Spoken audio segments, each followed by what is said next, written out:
Hey folks, Steven here today. Today I've got the Can-Am actuator here that controls the four-wheel drive on most of Can-Am four-wheelers and side-by-sides.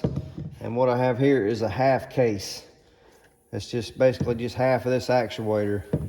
Now the reason you would order this versus the whole assembly is, for one, you could save money. If you don't need this whole back piece, when you'll see when I open it up, inside this back piece is nothing but mechanical gears. This has all your electronics in it. If your actuator goes bad, you really only need to replace this piece right here. Or if you bust this plug off right here, you really only need to replace this.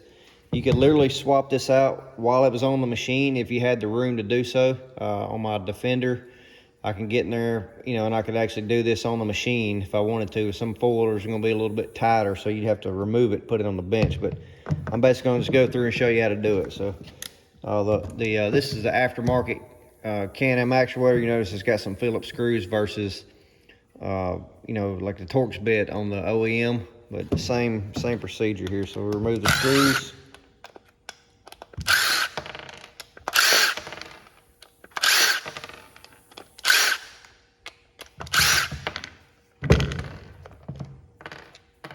And then you open it up.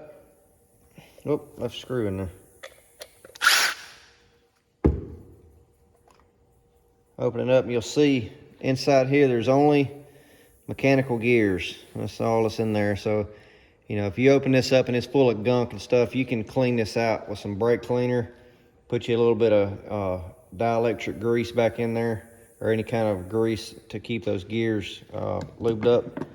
So I would literally take this case, set it aside as my broken case, and I would put this case back on here. Boom. And I would put the screws back in it. So, and that's it. Put it back together and it works. Any questions, please let us know. Shoot us an email, give us a call. We'll be glad to help you. Thanks for watching.